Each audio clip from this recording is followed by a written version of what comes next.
देखो, कक्षा 10वीं मध्य प्रदेश राज्य के समस्त विद्यार्थी 17 फरवरी से आप लोग की वार्षिक परीक्षा है। ऑफिशियल आदेश भी आ चुका है, ठीक है। कल मैंने उसका वीडियो बना के डाला भी था कि 17 फरवरी से आप लोग की वार्षिक परीक्षा और नकल बिल्कुल भी नहीं होने वाली। नकल के लिए भी सख्त कार्रवाई के आदेश दे दिए गए हैं। ऑफलाइन मोड पर परीक्षा होगी, स्कूल जाकर के आप लोग को परीक्षा देना है। 17 तारीख से परीक्षा है, ठीक है। कक्षा 10वीं आज हम पढ़ेंगे कक्षा 10वीं हिंदी विषय का जो प्रश्न बैंक है, जो एमपी बोर्ड ने विमर्श पोर्टल पर अपलोड किया है। प्रश्न बैंक 2022 मध्य प्रदेश राज्य, इसकी इकाई 3 गद्य खंड की जो इंपॉर्टेंट वाले जो प्रश्न उत्तर है, आईएमपी वाले जो आंसर क्वेश्चन है, उसको यहाँ पर हम करने वाले हैं। मार्केट में इस प्रकार के जो प्रश्न बैंक है जीपीएच कंपनी के और जीबीआई कंपनी के लॉन्च कर दिए गए हैं। आप इन प्रश्न बैंक से याद करना शुरू कर दीजिए। बाकी हालांकि मैं इस प्रश्न बैंक को आपको समझाना शुरू कर देता हूँ। तो देखिए, मैं आपको लिखवाऊंगा नहीं, मैं आपको यहाँ पर सिर्फ समझाऊंगा ही समझाऊंगा। तो हमारा पहला प्रश्न गद्य क्या है। हमारा पहला प्रश्न यहाँ पर क्या है कि गद्य क्या है। मैं इसको लिखवाऊंगा नहीं, इसका उत्तर आपको इस प्रकार के प्रश्न बैंक में मिल जाएगा। मार्केट में 20 रुपये 25 रुपये में प्रश्न बैंक आप लोग को मिल रहा है, ठीक है। मैं आपको सिर्फ समझाऊंगा ही समझाऊंगा। समझने के बाद याद करने में बहुत ज़्यादा क्या होती है, आसानी होती है। तो आप लोग को यहाँ पर इसको बारीकी से समझना है। तो हमारा पहला प्रश्न है गद्य क्या है। गद्य क्या है, गद्य क्या है। तो गद्य क्या होता है। गद्य देखो, हिंदी में 2 प्रकार की चीज़ चलती है। एक होता है पद यानी पद साहित्य मतलब कविताएं, जिसमें कविताएं लिखी जाती है। और दूसरा होता है गद्य। गद्य में क्या क्या आता है, कहानी हो गया, निबंध हो गया, नाटक हो गया। ये सब किसके अंग है, गद्य के क्या होते हैं, अंग होते हैं। तो गद्य क्या है, गद्य हमारी स्वाभाविक अभिव्यक्ति है। गद्य जो होती है, हम जो बातचीत करते हैं कहानी के माध्यम से, वो भी काय में आता है, गद्य में आता है। गद्य क्या है, गद्य हमारी स्वाभाविक अभिव्यक्ति है। यह दैनिक कार्यकलाप की भाषा, शास्त्र या तर्क की भाषा और साहित्य की भाषा है। गद्य जो होता है, गद्य दैनिक क्रियाकलाप की क्या होती है, भाषा। हम जो दैनिक क्रियाकलाप में जिस भाषा का इस्तेमाल करते हैं, जिस शास्त्र का हम इस्तेमाल करते हैं पढ़ने के लिए, कहानी पढ़ने के लिए, निबंध पढ़ने के लिए, है ना। और तर्क की भाषा, हम तर्क की भाषा और साहित्यिक क्या होती है, भाषा होती है, ठीक है। और गद्य की विधाएं भी लिख देना। गद्य की प्रमुख विधाएं कौन कौन सी होती है, निबंध हो गया, नाटक हो गया, एकांकी हो गया, डायरी हो गया। हम जो घर में डायरी लिखते हैं वो भी काय में आएगा, गद्य में आएगा, ठीक है। काय में आएगा, वो गद्य साहित्य में आता है। अगला प्रश्न है गद्य की प्रमुख विधाएं लिखिए। ये पूरे प्रश्न आपके प्रश्न बैंक के दिए गए हैं और पेपर में आ सकते हैं। आप लोग को बारीकी से समझना है, ठीक है।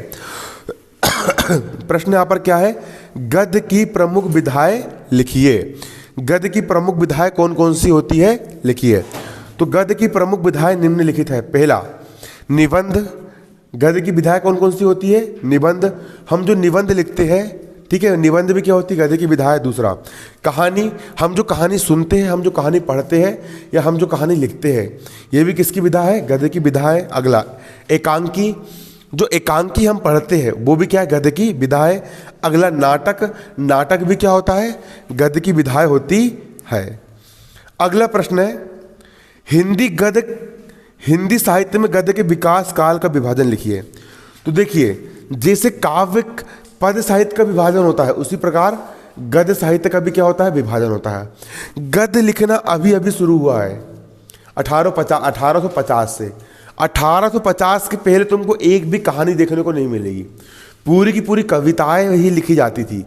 गद्य का लेखन कब से आरंभ हुआ है, 1850 से क्या हुआ है, गद्य का लेखन आरंभ हुआ है। तो गद्य साहित्य का विकास काल क्या है, सबसे पहले गद्य साहित्य के विकास में आया भारतेंदु युग। गद्य साहित्य के विकास में सबसे पहले कौन सा युग आया, भारतेंदु युग। ये चला सन 1850 से लेकर के सन 1900 तक। गद्य साहित्य, गद्य का मतलब होता है कहानी। पद साहित्य तो 2000 साल पहले से आ चुका था, ठीक है।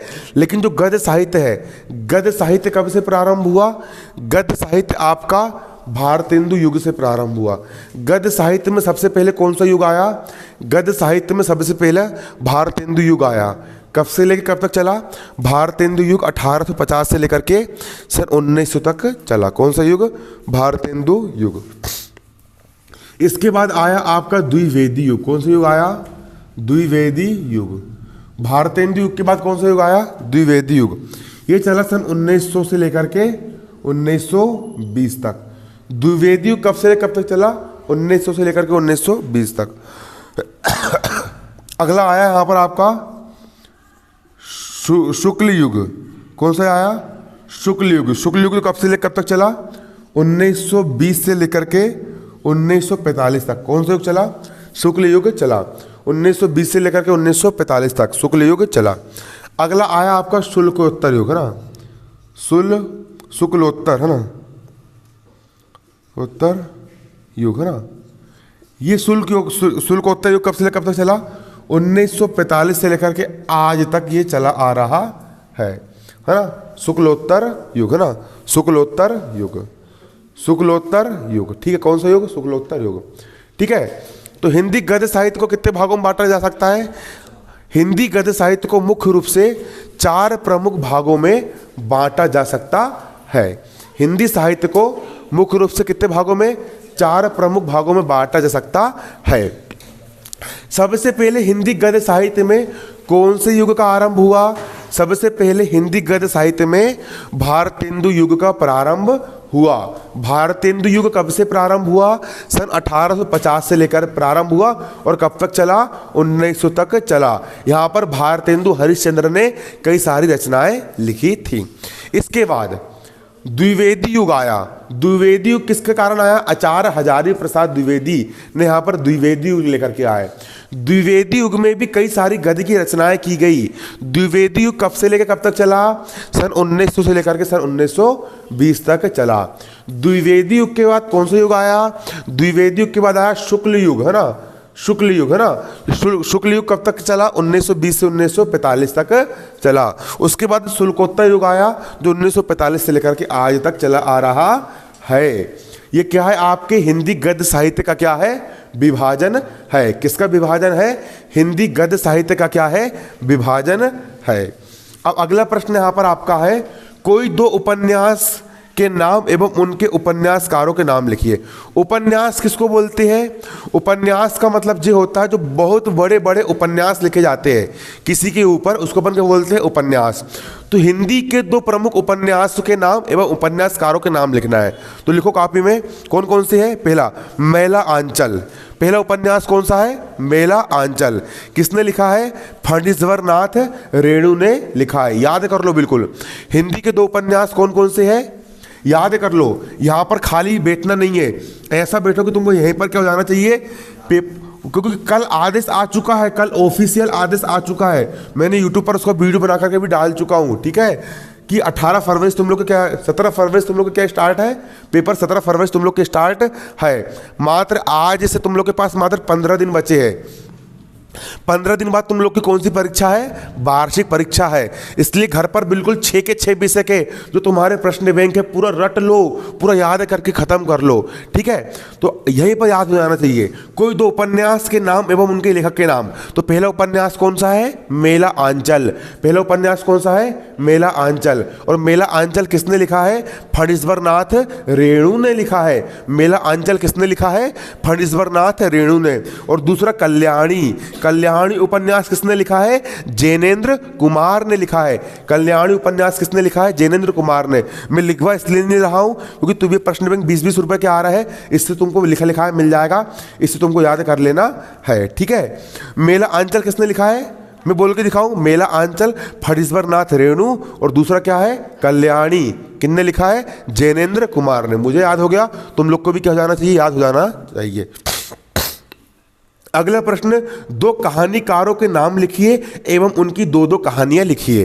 कहानी एक बहुत ही अच्छी विधा होती है गद्य की, उसको पढ़ने में हमको आनंद आता है, हमारा मन बहलता है। बच्चों को अक्सर कहानियां सुनाई जाती है। तो 2 कहानीकार कौन कौन से? पहले कहानीकार है प्रेमचंद। और प्रेमचंद ने कौन सी कहानी लिखी है? कफन। प्रेमचंद ने कौन सी कहानी लिखी है? कफन। और दूसरे कहानीकार कौन है? जयशंकर प्रसाद। जयशंकर प्रसाद की कहानी कौन सी है? आकाशद्वीप। कौन सी कहानी है? आकाशद्वीप। अगला प्रश्न मोस्ट मोस्ट मोस्ट इंपॉर्टेंट प्रश्न है, नाटक और एकांकी में अंतर लिखिए। किसमें अंतर करेंगे यहां पर हम? नाटक और एकांकी। नाटक और एकांकी में क्या अंतर होता है? नाटक और एकांकी में क्या अंतर होता है? हालांकि नाटक का भी अभिनय रंगमंच पर किया जाता है। नाटक कर रहे मतलब एक्टिंग करना, ठीक है, रंगमंच पर किया जाता है। और एकांकी भी कहाँ प्रस्तुत होती है? रंगमंच पर ही क्या प्रस्तुत होती है? एकांकी प्रस्तुत होती है। तो नाटक और एकांकी में फिर अंतर क्या क्या होगा? तो देखो, नाटक अनेक अंक वाली रंगमंची विधा है। नाटक जो होता है बहुत लंबा चलता है और नाटक में कई सारे अंक होते हैं, मतलब कई सारे दृश्य होते हैं, ठीक है। नाटक क्या होता है? नाटक बड़ा होता है, एकांकी छोटी होती है, ठीक है। नाटक अनेक अंक वाली रंगमंची क्या होती है? विधा होती है। नाटक क्या होती है? अनेक अंक वाली रंगमंचीय क्या होती है? विधा होती है। क्या होती है? नाटक अनेक अंक वाली रंगमंची विधा होती है। अगला एकांकी। एकांकी में सिर्फ क्या होता है? एक अंक होता है। एकांकी में क्या होता है? एक अंक। यही याद जाना चाहिए। नाटक अनेक अंक वाली विधा है और एकांकी में एक ही अंक होता है। क्या बोला मैंने? और एकांकी में एक ही अंक होता है। दूसरा, नाटक में पात्रों की संख्या अधिक होती है, मतलब नाटक में बहुत सारे एक्टर लगते हैं।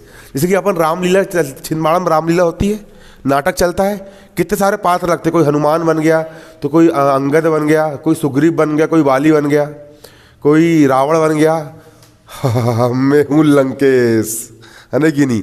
कोई क्या बन गया? रावण बन गया भैया कोई। तो ये नाटक होता है कि नहीं? अरे टीवी में देखते तुम, दूरदर्शन में आता है नाटक वगैरह, नाटक नहीं चलते क्या? तो नाटक में पात्रों की संख्या कैसी होती है? अधिक होती है। उसके लिए ज़्यादा हीरो ज़्यादा लगेंगे, ठीक है। नाटक के लिए पात्रों की संख्या कैसी होती है? अधिक। और एकांकी में पात्र कैसे होते हैं? सीमित। 2-4 लोग मिलकर एकांकी कर लेते हैं, ठीक है। अगला, नाटक संवाद की व्यापकता होती है। नाटक का जो संवाद होता है, नाटक के जो डायलॉग होते हैं, वो व्यापकता होती है, मतलब थोड़े बड़े होते हैं। कैसे होते हैं? बड़े। और एकांकी के जो संवाद होते हैं वो कैसे होते हैं? संक्षिप्त होते हैं, मतलब शॉर्टकट में बात करते हैं। एकांकी के संवाद कैसे होते हैं? संक्षिप्त होते हैं। एकांकी के संवाद कैसे होते हैं? संक्षिप्त होते हैं। अगला, नाटक का आकार बड़ा होता है। नाटक का आकार कैसा होता है?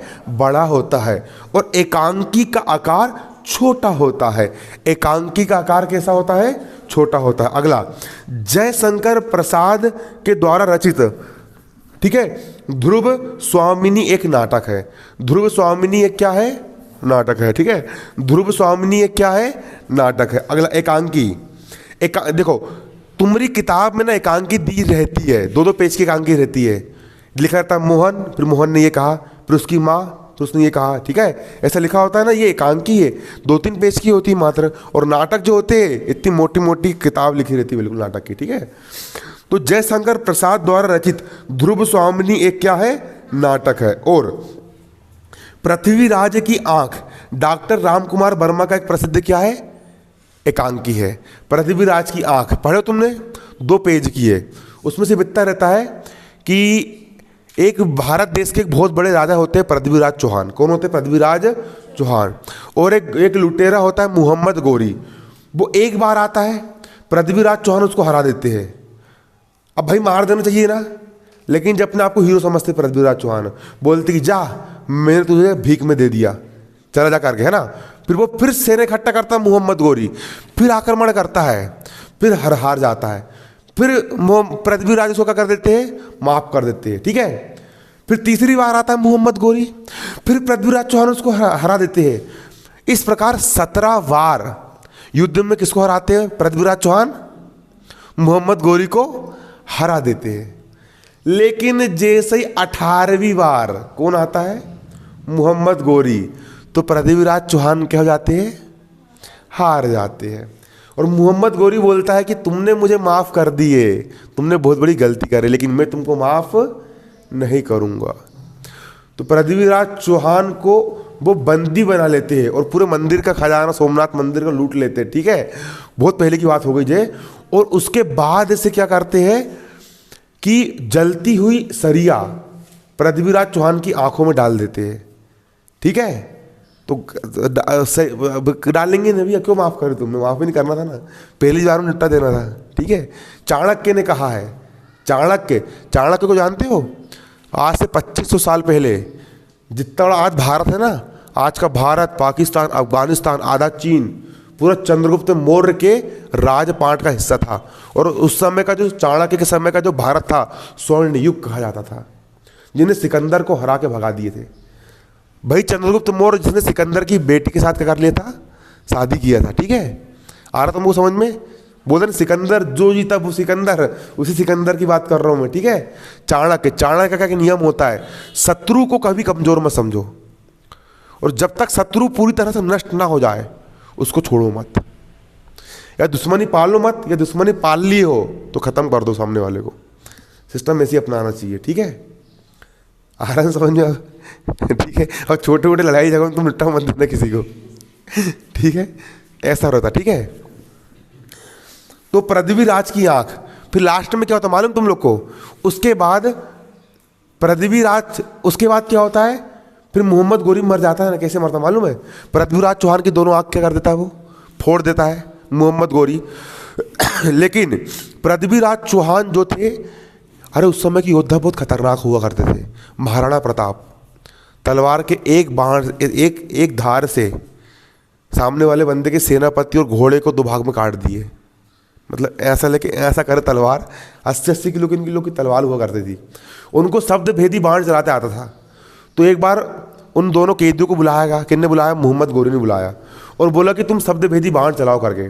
तो पृथ्वीराज चौहान ने लिए और शब्द भेदी बाण, और जैसे फिर मोहम्मद गोरी ने कुछ बोला तो उसकी आवाज़ सुन करके सीधे उसको दिए, और सीधे तीर कहाँ गया, मोहम्मद गोरी के गले में जाके धंस गया, और उसका क्या हो गया, अंत हो गया। उसका क्या हो गया, अंत हो गया।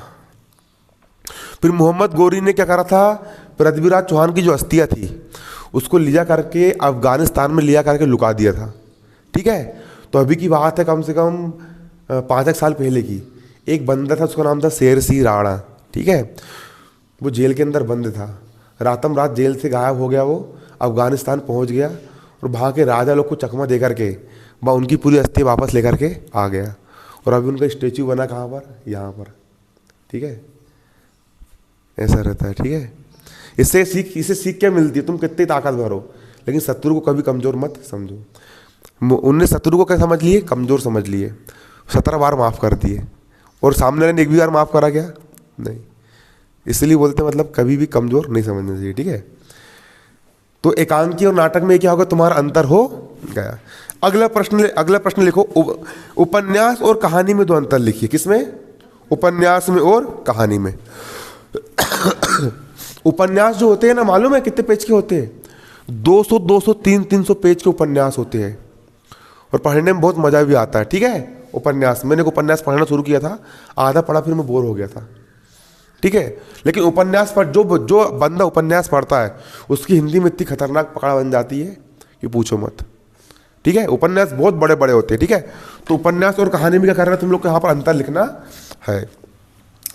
तो उपन्यास और कहानी में अंतर समझ लो, बाकी इसका आंसर आपको गाइड में मिल जाएगा। फिर आपके पास जो गाइड हो आप उस गाइड से भी आप याद कर सकते हो। उपन्यास और किस में अंतर, कहानी। उपन्यास और कहानी में यहाँ पर क्या है, अंतर। ठीक है, उपन्यास और कहानी में अंतर। किस में अंतर, उपन्यास में और कहानी में अंतर। ठीक है, किस में अंतर लिखेंगे यहाँ पर हम, उपन्यास और कहानी में हम क्या लिखेंगे, अंतर। देखो, उपन्यास, पहला, उपन्यास का आकार कैसा होता है, बड़ा, बहुत बड़े बड़े होते हैं उपन्यास। कैसे होते हैं, बड़े बड़े होते हैं। उपन्यास का आकार कैसा होता है, बड़ा होता है। कहानी का आकार कैसा होता है, छोटा होता है। कहानी 1-2 पेज की होती है। कहानी कैसी होती है, छोटी होती है, 1-2 पेज की होती है। उपन्यास का आकार बड़ा होता है, कहानी का आकार कैसा होता है, छोटा। अगला, उपन्यास समझ लो तुम सीरियल, टीवी में सीरियल आते हैं ना, वो आज के समय का उपन्यास है। और कहानी समझ लो तुम शॉर्ट वीडियो, जो कॉमेडी वीडियो आते हैं ना, वो कहानी हो गई। ठीक है, तो उपन्यास का आकार कैसा होता है, बड़ा होता है, और कहानी का आकार कैसा होता है, छोटा होता है। उपन्यास में पात्रों की संख्या अधिक होती है। तुम उपन्यास पढ़ रहे हो, फिर एक नया पात्र आ गया, अम्मा आ गई उसकी हीरोइन की, ठीक है। फिर एक नया पात्र आ गया, हीरो के ज़्यादा आ गया, ठीक है। इस प्रकार से तो उपन्यास में पात्रों की संख्या कैसी होती है? अधिक। और कहानी में पात्र कैसे होते हैं? सीमित होते हैं। कहानी किसकी कहानी? भालू, शेर और मैना की कहानी। तीन ही पात्र रहेंगे, तीन ही पात्र में कहानी खत्म हो जाएगी, ठीक है। अगला, उपन्यास की जो कथा वस्तु होती है वो कैसी होती है? व्यापक होती है, बहुत बड़ी कथा वस्तु होती है, ठीक है। और कहानी की कथा वस्तु कैसी होती है?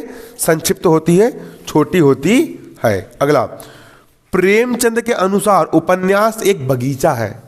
उपन्यास एक क्या है? बगीचा मतलब कि कई तरह के फूल मिलेंगे तुमको वहां पर, बगीचा। उपन्यास एक क्या है? बगीचा है। और कहानी क्या है? कहानी उस बगीचे का एक गुलदस्ता है। मतलब उपन्यास बड़ा होता है, कहानी कैसी होती है? छोटी होती है। तो उपन्यास एक बगीचा है और कहानी एक क्या है? उस बगीचे का एक छोटा सा गुलदस्ता है, ठीक है। गोदान, मैंने पढ़ा हूँ गोदान उपन्यास। इसमें गोबर की कहानी होती है। गोबर नाम का एक लड़का रहता है, अब वो गोबर में समझ लेना, ठीक है। गोबर नाम का क्या रहता है? लड़का रहता है। वो गरीब घर में पैदा होता है और वो कहानी कब की? अंग्रेज लोग के टाइम की कहानी है, ठीक है। उस समय साहूकार लोग हुआ करते थे। वो साहूकार लोग क्या करते थे? इन लोगों को कर्जे में फंसा लेते थे और उन लोग को लूट लेते थे पूरी तरीके से, ठीक है।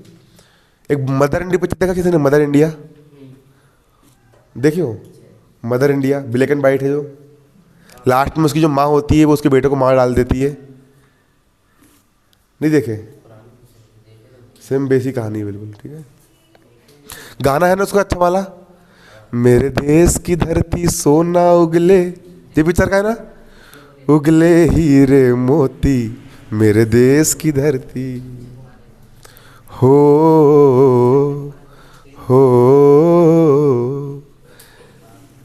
ठीक है, मेरे देश की धरती। और एक और गाना कौन सा है मदर इंडिया का?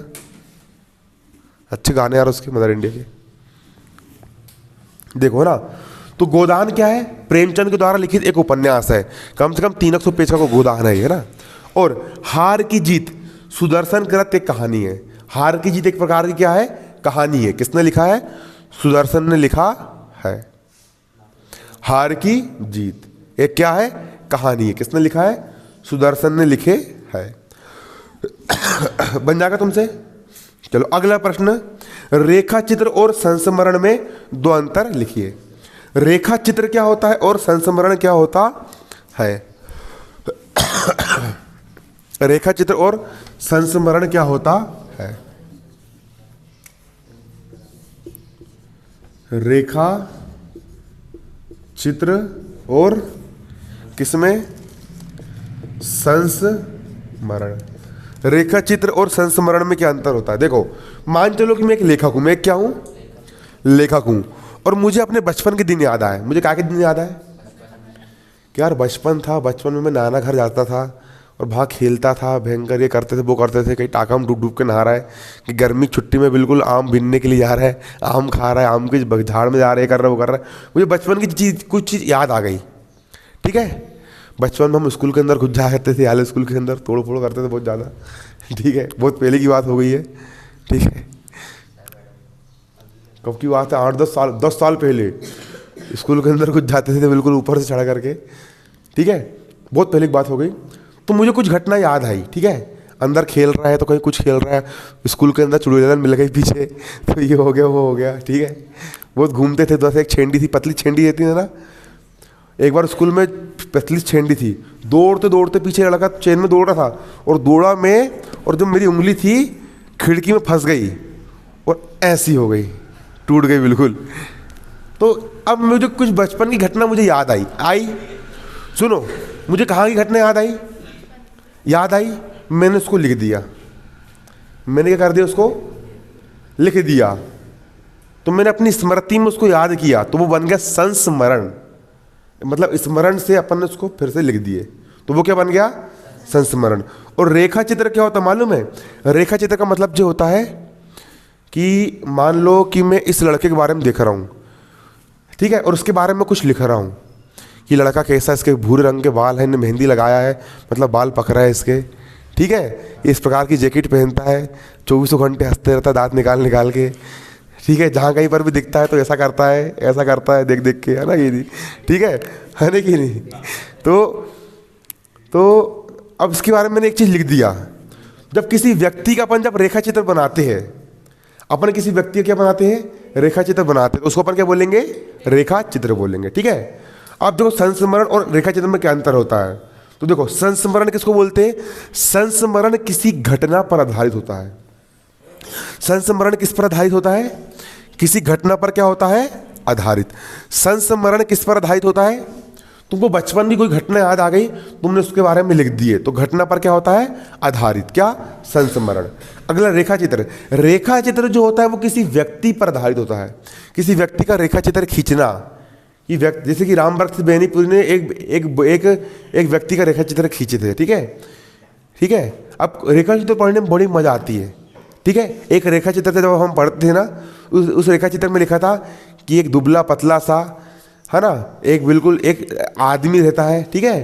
वो सबकी हेल्प करते रहता है और लास्ट में उसकी हेल्प कोई करता है क्या, नहीं करता है। ठीक है। ऐसा एक रेखा चित्र था। तो रेखा चित्र क्या होता है, किसी व्यक्ति पर क्या होता है, आधारित होता है। अगला संस्मरण जो होता है, संस्मरण की शैली वर्णनात्मक और विवरणात्मक होती है। जब संस्मरण कोई लिखता है तो बहुत बड़े बड़े तरीके से छोटी घटनाओं का वर्णन किया जाता है। किसमें, संस्मरण में छोटी से छोटी घटनाओं का वर्णन करते हैं। मतलब संस्मरण जो लिखा जाता है वर्णनात्मक शैली में लिखा जाता है। अगला रेखा चित्र। रेखा चित्र की शैली जो होती है वो चित्रात्मक होती है। उतना इसके अंदर घुस करके नहीं लिखा जाता है, ऊपर ऊपर से व्यक्ति के बारे में लिख दिया जाता है। रेखा चित्र इस प्रकार से लिखा जाता है किसी व्यक्ति के ऊपर, जब तुम पढ़ते हो तो तुम्हारे दिमाग में चित्र बन जाता है कि एक व्यक्ति था। ठीक है। उसकी तोते की तरह की उसकी क्या थी, नाक थी। उसमें लिखा था मतलब उसकी जो हड्डी थी, है ना, हड्डी में उसकी पूरी नसें दिखाई करती थी। दिन भर काम कर करके मतलब कि वो सूख गया था। सांवले रंग का एक लड़का था। तो तुम्हारे दिमाग में उसका चित्र बन जाएगा। तो रेखा चित्र जो होता है उसकी शैली कैसी होती है, चित्रात्मक होती है। कैसी होती है, चित्रात्मक। अगला संस्मरण में विषय का आत्मीयता पूर्ण वर्णन रहता है। जब संस्मरण लिखा जाता है तो उसमें पूरा हृदय से आत्मीयता रूप से क्या करते हैं, वर्णन करते हैं। लेकिन रेखा चित्र में व्यक्ति के व्यक्तित्व एवं चरित्र की आत्मीयता पर पूर्ण विश्लेषण होता है। अगर कोई मेरे बारे में कुछ लिखेगा कि, है ना, तो वो एक प्रकार से मेरा रेखा चित्र रहेगा। ठीक है। रेखा चित्र में व्यक्ति के व्यक्तित्व और चरित्र का आत्मीयता से क्या होता है, विश्लेषण होता है। अगला संस्मरण में लेखक का घटना से निकट संबंध होता है। संस्मरण कौन लिखता है, लेखक लिखता है, जो उसके जीवन में घटना घट चुकी है। तो संस्मरण का लेखक, संस्मरण में क्या होता है, लेखक का घटना से निकट क्या होता है, संबंध होता है। और रेखा चित्र में लेखक जो होता है उस व्यक्ति को अपने तटस्थता से अनुभव करता है। बन जाएगा। चलो अगला क्वेश्चन है तुम्हारा, आत्मकथा और जीवनी में क्या लिखना है, अंतर लिखना है। किस किस में अंतर लिखना है, आत्मकथा में और जीवनी में क्या अंतर है, समझाइए। किस किस में, आत्मकथा और किसमें, जीवनी। आत्मकथा में और जीवनी में क्या अंतर होता है, समझाना है। आत्मकथा में और जीवनी में क्या क्या अंतर है, समझाइए। ठीक है। आत्मकथा, अगर मैं खुद के जीवन के बारे में कुछ लिखूं, सोचना, अगर मैं खुद के मुंह से खुद के जीवन के बारे में कुछ लिखूं तो वो हो जाएगी आत्मकथा। क्या बन जाएगी। और मैं किसी दूसरे व्यक्ति के जीवन के बारे में लिखूं तो वो क्या बन जाएगी, आएगी नहीं समझ में। आत्मकथा अपने जीवन की स्वयं की गाथा होती है। अगर तुम खुद अपने जीवन के बारे में लिखोगे तो वो क्या बन जाएगी, आत्मकथा। और तुम किसी दूसरे व्यक्ति के जीवन के बारे में लिखोगे तो वो क्या बन जाएगी। लेकिन दोनों में जीवन की कथा होती है। लेकिन जीवनी में लिखने वाला कोई दूसरा होता है और आत्मकथा में लिखने वाला लेखक स्वयं होता है। आत्मकथा बहुत अच्छी होती है। डॉक्टर APJ अब्दुल कलाम साहब की आत्मकथा कौन सी है, अग्नि की उड़ान।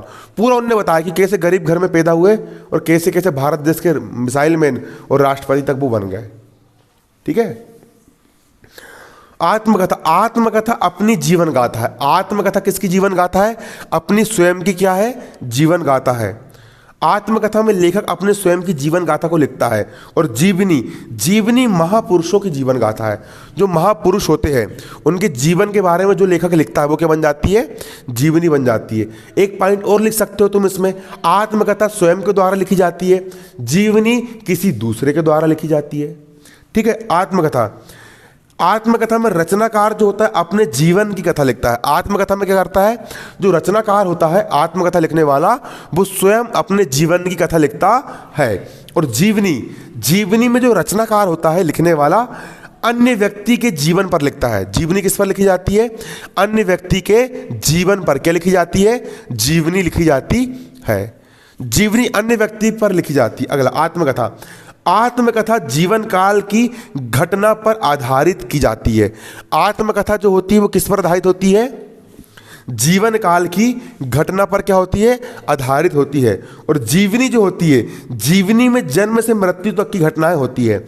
जीवनी में पैदा होने से लेकर के मरने तक की सारी घटनाएं क्या होती है? लिखी जाती है। बनेगा नहीं बनेगा तुमसे? ये बन जाएगा। चलो अब विज्ञान